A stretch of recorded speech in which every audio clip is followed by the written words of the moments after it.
wassalamu ala asyrafil anbiya'i wal mursalin wa ala alihi wa sahbihi ajma'in, amma ba'd. Qala Allahu ta'ala fil Qur'anil Karim, a'udzu billahi minasyaitonir rajim. Wa lanabluwannakum bisyai'in minal khauf wal ju' wa naqsim minal amwal wal anfus wal thamarat wa basyiris sabirin alladzina idza asabathum musibah qalu inna lillahi wa inna ilaihi raji'un. Shadaqallahu adzim. Ibu bapak yang kau muliakan, sungguh berbahagia di dalam menjalani kehidupan ini yang tidak akan pernah surut ke belakang, tetapi maju terus. Sebagai hamba Allah pasti akan senantiasa mengalami ujian. Kalau adik-adik dari TK masuk ke SD, saya kira lancar-lancar saja. Dari SD ke SMP harus ujian, SMP ke SMA ujian, SMA ke perguruan tinggi ujian, sepanjang mahasiswa pun ujian terus menerus, apalagi nanti S2, S3, ya. Bahkan sebelum memperoleh gelar doktor itu baru ujian komprehensif, rasanya sudah menghadapi sesuatu yang berat sekali.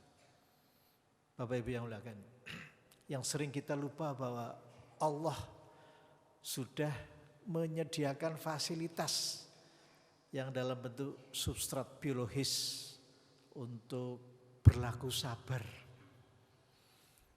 Sampai-sampai karena ketidaktahuan kita sering melihat di televisi, sabar itu ada batasnya.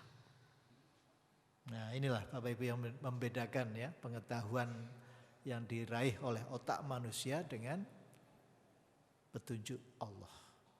Maka sampai di dalam Al-Mulk ayat 22 dikatakan bahwa afamay yamshi mukibban ala wajhihi ahda ammay yamshi sawiyan ala siratim mustaqim. Jadi Bapak Ibu yang kau lihatkan, tubuh manusia itu kalau hanya badan wadahnya saja tidak cukup. Ya. Tapi yang lebih penting adalah apa yang di dalam badan wadah itu. Batin kita Bapak Ibu. Bahkan secara ilmu anatomi saja Bapak Ibu. Bapak Ibu bisa menggerakkan lengan, bisa berjalan, bisa kedip-kedip, mau ngantuk, tidak jadi tegak lagi. Ini sesuatu yang dalam wilayah kesadaran. Tapi pernahkah Bapak Ibu bayangkan yang namanya nafas naik turun, keluar masuk, itu tidak pernah kita pikir. Bahkan tadi Bapak Ibu habis berbuka, itu sistem pencernaan itu bekerja terus. Itu di luar perintah Bapak Ibu. Jadi sebetulnya yang di bawah sadar kita itu sebanyak 90% Bapak Ibu. Yang disadari hanya 10%. Maka Bapak Ibu, waktu kami belajar tubuh manusia itu ya, yang dipelajari itu ya jantung katak, gitu, yang sekarang sulit diperoleh.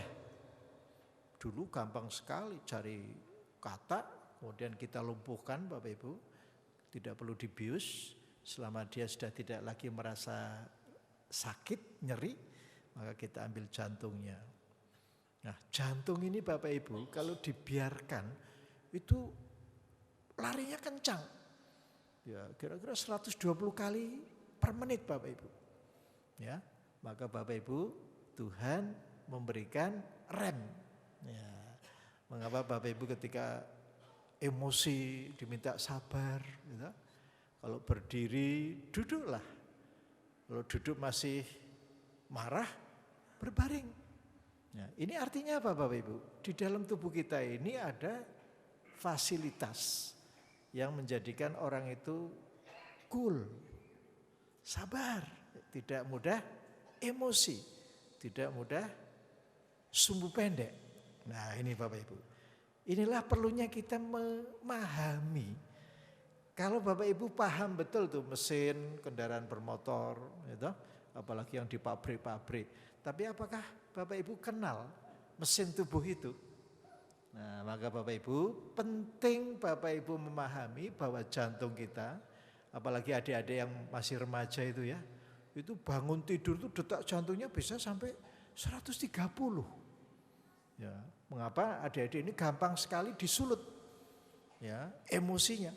Ya, naik sepeda motor enggak bisa pelan, maunya kencang terus. Padahal sudah ada remnya itu. Ya. Jadi ketika sudah dekat baru direm. Nah, jadi Bapak Ibu dalam tubuh kita ini ada kabel, ya. Nanti Bapak Ibu bisa cari di YouTube itu, namanya wandering nerve. Tetapi yang ke jantung loh ya, wandering nerve atau saraf vagus. Nah ini, jadi kalau Bapak Ibu detak jantungnya cepat, ya, marah, tarik nafas, lepaskan pelan-pelan. Ya, maka Bapak Ibu di luar negeri sebelum merekam jantung itu terlebih dahulu pasien diminta tarik nafas, direkam jantungnya, berhenti sebentar, direkam lagi, keluarkan nafas, direkam lagi. Ternyata ketika kita menghembuskan nafas itu detak jantungnya lebih pelan. Ya. Karena apa Bapak Ibu? Ketika kita menarik nafas, tekanan dada menjadi 0. Sehingga darah berbondong-bondong ke jantung. Nah, ketika kita menghembuskan nafas, tapi bukan yang terakhir loh ya. Ketika kita menghembuskan nafas, detak jantungnya pelan. Nah, artinya apa Bapak Ibu? Kesabaran itu bisa kita latih. Jadi jangan sampai Bapak Ibu mengatakan sabar itu mudah diucapkan. Jadi prakteknya susah karena belum pernah ikut pengajian di Al-Falah. Ya, nanti kalau sudah keluar dari masjid ini sabar semua itu, ya. Bapak Ibu. Jadi dalam surat Al-Baqarah ayat 155 Allah berfirman, wala nabluwannakum bisyai'im minal khauf. Jadi siapapun akan diuji dengan rasa takut, Bapak Ibu. Apalagi ibu-ibu kalau sholat sendirian di rumah, begitu takbir Allahu Akbar, jangan-jangan ada yang ngikuti ya. Ini bukan sholat menghadap Tuhan, tetapi menghadap hantu namanya. Ya, maka Bapak Ibu perlu sekali Bapak Ibu yakini Al-Hadid ayat 4. Al-Hadid ayat 4. Wa huwa ma'akum ainama kuntum. Dimanapun Bapak Ibu berada, Allah itu senantiasa bersama kita. Nah ini loh Bapak Ibu, kenapa kita ini perlu menghayati betul makna ibadah puasa. Jadi walaupun tidak ada yang lihat, kita tetap tidak minum, tidak makan. Ya. Ini yang saya rasakan Bapak Ibu, berpuasa di negara orang yang mayoritas tidak beragama Islam. Bahkan dalam satu asrama yang berpuasa cuma saya Pak. Ya. Sahur jam 3, buka jam 10 malam. Subhanallah, karena siangnya lebih panjang daripada malamnya.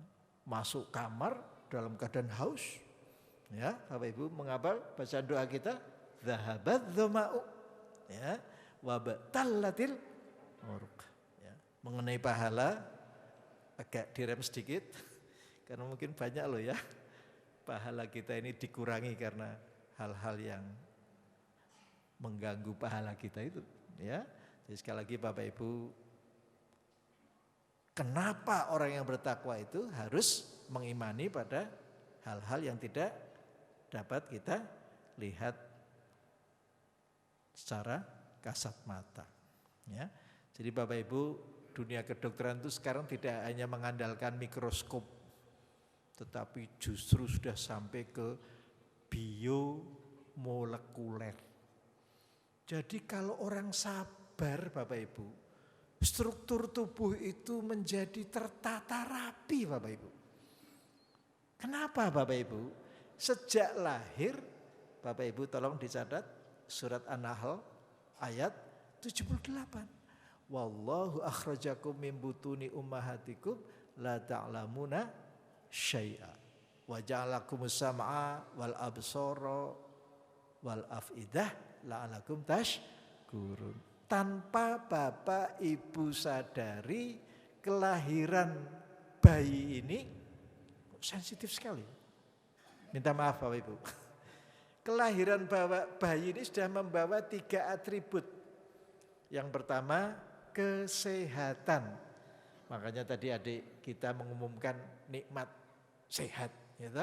Dan nikmat kesempatan, nikmat iman, nikmat Islam. Pertama, Bapak Ibu terlahir dengan atribut sehat. Yang kedua adalah growth, pertumbuhan Bapak Ibu. Nah, yang ketiga inilah Bapak Ibu yang berhubungan dengan kesabaran adalah recuperation atau restoration. Jadi Bapak Ibu, jaringan-jaringan yang rusak akan kembali tumbuh. Seperti kemarin kami sudah menyampaikan, usia sel darah merah hanyalah 120 hari. Jadi setiap 20 hari Bapak Ibu, itu darah yang lewat limpa, ya, limpa itu dalam bahasa Inggrisnya spleen, itu akan hancur. Diambil saja zat besinya Pak. Subhanallah. Lainnya nanti silakan hancur, tapi besinya disimpan. Ya, tidak seperti Bapak Ibu kalau menyimpan besi rongsokan, ya, di kilo berapa harganya. Kalau besinya tubuh manusia itu disimpan nanti untuk membuat sel darah merah yang baru. Subhanallah. Ya, jadi Bapak Ibu kalau melihat keajaiban tubuh itu luar biasa Pak. Ya, biasanya orang itu suka pergi kemana, pesiar, melihat keindahan. Tubuh kita itu indah sekali Bapak Ibu. Ya, luar biasa. Ada sel darah merah, sel darah putih Pak. Itu usianya hanya 3 hari. Ya, nanti mati ganti lagi yang baru. Jadi Bapak Ibu kita penting sekali menghadapi kehidupan itu dengan sabar. Jangan terburu-buru, ya. Karena apa? Innal insana khuliqa halu'an. Manusia itu sukanya berkeluh kesah. Nanti bisa dilihat di dalam surat Al-Ma'arij ayat 19 sampai 24. Innal insana khuliqa halu'an. Idza massahu syarru jazu'an. Jadi kalau kita sedang menghadapi masalah, berkeluh kesah, kesana kemari. Wa idza massahul khairu manu'an. Tetapi kalau punya duit, pelitnya bukan main. Bapak Ibu, ya, seakan-akan takut nanti besok tidak dapat lagi. Ya. Illal musallin, kecuali orang yang sholat. Tapi sholat yang bagaimana Bapak Ibu? Alladzina hum ala sholatihim daimun, ya. Jadi sholatnya itu konsisten, terus menerus Bapak Ibu. Nah, maka Bapak Ibu yang kemuliakan, kondisi jiwa itu akan mempengaruhi kondisi fisik. Nah, ini penting Bapak Ibu.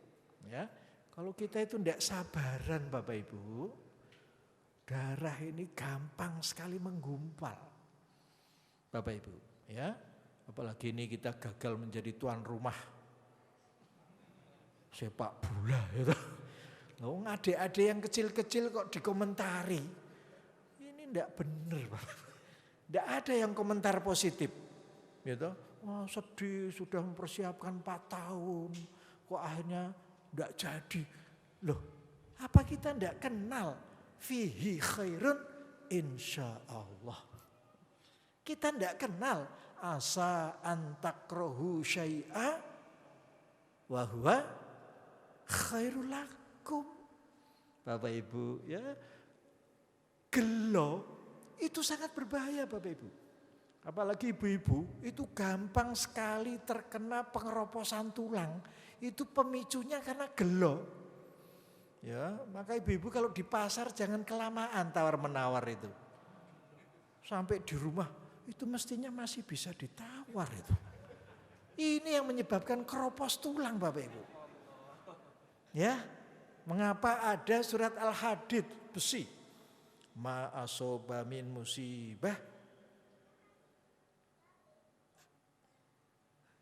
Ya. Jadi bencana yang menimpa fil ardi wala fi anfusikum illa fi kitabim min qabl an nabraha. Inna dzalika 'alallahi yasir. Ya. Likaila taksau ala ma fatakum wala tafrahu bima atakum wallahu la yuhibbu kulla mukhtalin fakhur. Jadi bencana yang menimpa di muka bumi ini maupun yang menimpa diri manusia itu sudah ada catatan Bapak Ibu. Ini ujian loh Bapak Ibu. Ya. Likaila taksau ala ma fatakum. Supaya kita tidak kecewa Bapak Ibu. Ya. Jadi kalau kita memperoleh sesuatu yang lepas dari tangan kita, kita tidak kecewa, kita memperoleh sesuatu, kita tidak terlalu gembira. Istiqomah Bapak Ibu. Jadi ibarat kita naik Mercedes Benz Bapak Ibu. Ada gundukan ya, tenang. Ada lubang juga, tenang. Yang tidak tenang malah yang punya Pak. Ya, ada becak, awas becak. Ada andong, awas andong. Jadi malah tidak tenang. Saya pernah naik Mercedes Benz teman saya Pak, dokter itu. Begitu masuk mobil, itu yang diawasi sepatu saya Pak. Ini sepatunya resik ora toh. Ini kok malah tidak nyaman ya. Padahal diciptakan untuk tenang tadi. Jadi sekali lagi Bapak Ibu, inilah perlunya Bapak Ibu rajin-rajin ya. Mumpung ada YouTube ya. Saya ingin lihat jantung saya kok bisa bekerja bagaimana ya. Subhanallah Bapak Ibu. Jadi jantung kalau dibiarkan itu kencang sekali. Tetapi karena ada kabel, namanya kabel apa tadi? Loh kok waktunya sudah habis saya. Cepat sekali ya. Kuliah 2 semester. Ya, jadi Bapak Ibu, bagi Bapak Ibu yang mengalami kesulitan untuk berlaku sabar, tengoklah. Tubuh ini sudah disiapkan perangkat untuk bersabar. Karena ketidaktahuannya itulah, maka kita tidak mudah sabar. Nah, kalau kita tahu, subhanallah. Karena apa? Allah itu menghendaki wabasyiris sabirin. Berilah kabar gembira. Bapak Ibu, aneh ya. Diberi ujian kok malah disuruh gembira ya. Itu karena logika manusia. Tetapi kalau cara Allah mandang wabasyiris sabirin. Orang Jogja itu Pak. Saya punya pasien kejatuhan batu kapur. Sampai di UGD saya tanya, "Mbah, kenapa Mbah?" "Alah ming toklek." Subhanallah. Untung loh, bukan kepala. Waktu gempa bumi di Bantul Pak, ribuan tuh ya. Saya visite satu persatu, itu pada putus. Tidak ada yang merintih Pak. Malah saya disuruh duduk minum-minum dulu nak dokter. Loh, malah yang kena musibah memberi jamuan. Subhanallah. Saya tanya, kenapa Mbah? Lah itu tadi, alamin toklek. Coba Bapak Ibu, pasien saya yang dari kota itu, mau saya suntik udah jondel dulu. Ya. Banyak tuh waktu kasus divaksin sampai melorot. Gitu. Ini jarumnya belum masuk loh. Subhanallah. Jadi sekali lagi Bapak Ibu, as-sabrun jamil. Sabar itu sangat indah. Dan sabar itu sehat. Tidak sabar itu tidak sehat. Maka Bapak Ibu kalau saya di jalan disalib adik-adik kita yang masih muda, saya hanya merespon kalla bal tuhibbunal ajilah wa tadharunal akhirat. Jadi mereka itu serba. Assalamualaikum.